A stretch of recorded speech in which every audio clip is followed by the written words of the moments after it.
পৃথিবীতে একজন মানুষই শুধু জানতেন যে তিনি পৃথিবীতে কতদিন বাঁচবেন, সেটা হচ্ছে সাইয়েদনা আদম আলাইহিস সালাম। ওনাকে বলে দেওয়া হয়েছিল উমরুকা আলফু সানা, তুমি পৃথিবীতে বাঁচবে 1000 বছর। কয় বছর? সাইয়েদনা আদমের সামনে অনেকগুলো রূহ রাখা হলো। সাইয়েদনা আদম বললেন, এরা কারা? আল্লাহ বললেন, এরা হচ্ছে নাসালুক, তোমার বংশধর, পৃথিবীতে তোমার পরে এরা পৃথিবীতে আসবে। সাইয়েদনা আদম বললেন, আল্লাহ ওই যে একটা রূহ দেখা যায়, এটার নাম কি? আল্লাহ বললেন, হাদা ইবনুকা দাউদ, এটা তোমার ছেলে দাউদ, সে দুনিয়াতে নবী হয়ে আসবে, তার ছেলে সুলাইমানও নবী হয়ে আসবে। সাইয়েদনা আদম বললেন, মাবুদ, আমার ছেলে দাউদের কত বছর হায়াত আপনি দিয়েছেন? আল্লাহ বললেন, 40 সানা, মাত্র 40 বছর, 4 ইয়ার্স, 40 বছর তোমার ছেলেটা বাঁচবে। ও আল্লাহ, আমি বাঁচবো কয় বছর? তুমি বাঁচবা 1000 বছর। সুবহানাল্লাহ। সাইয়েদনা আদম বললেন, মাবুদ, এত ফুটফুটে সুন্দর আমার ছেলে দাউদ, মাত্র 40 বছর দিলেন কেন? জিদ মিন উমরিহি, বাড়ায়া দেন। কি করেন? সুপারিশ করতেছে পোলার লাইগা কে? বাবা। আল্লাহ আপনি বাড়ায়া দেন। আল্লাহকে বাড়ানো যাবে না, লেখা হয়ে গেছে। রুফিআতিল আকলাম ওয়া জাফফাতিস সুহুফ, কলম তুলে নেওয়া হয়েছে আর কালি শুকায় গেছে, আর কিছু করা যাবে? সাইয়েদনা আদম বললেন, মাবুদ, আমার 1000 বছর কেন দিলেন?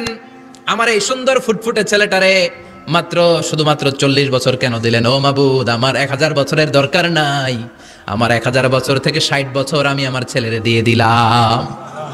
দাউদ আলাইহিস সালাম বাঁচবে 40 বছর, তো বাপ আদম যদি আরো 60 দেয়, 40 আর 60 মিলে কত হয়? 100। ভালো হিসাব বুঝে, 100। আর আদম আলাইহিস সালাম পেয়েছিলেন 1000 বছর, 60 কমে গেলে রইল কত? 940 বছর পৃথিবীতে থাকার পরে মালাকুল মাউত চলে এসেছে। কারণ এটা on time, the death will come on time, it never late, কখনো দেরি হয় না।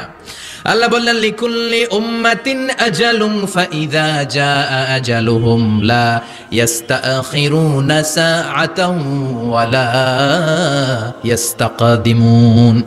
মৃত্যুর একটা নির্ধারিত সময় আমি বেঁধে দিয়েছি, অন টাইম, অন টাইমেই চলে আসে, 1 সেকেন্ড আগেও আসবে না, 1 সেকেন্ড পরেও আসবে না। 940 বছর বয়সে মালাকুল মাউত এসে হাজির, এসে বলল, জিতু আন আকবাদা রূহাক, রূহ কবজ করতে আসছি। আদম আলাইহিস সালাম বললেন, রূহ কবজ করতে আসছো মানে? আমি বাঁচবো তো 1000 বছর। কয় বছর? মালাকুল মাউত বললেন, না না, ওই যে আগের কথা স্মরণ করেন, আপনি 60 বছর দিয়ে দিয়েছিলেন। কয় না, আমি দেই নাই, আমি আরো বাঁচুম, আরো 60 বছর পাওনা আছি, আমি দেই নাই।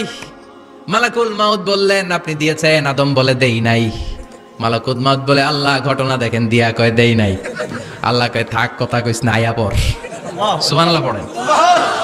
নাসিয়া আদম ফানাসিয়া বানু, ভুলে গেছেন উনি, আমরা ভুলে যাই, আমরা খেয়ে বলছি খাই নাই, নিছিলাম পকেটে, কয় নেই নাই।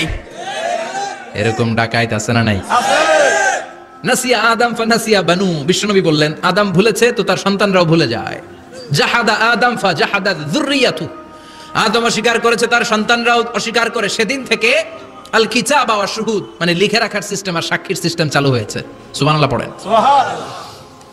940 বছর বয়সে মালাকুল মাউত এসে আদম আলাইহিস সালামের রূহ নিতে পারে নাই। উনি 1000 বছর যখন হয়েছে, তখন এসে সাইয়েদনা আদম আলাইহিস সালামের রূহ কবজ করেছে।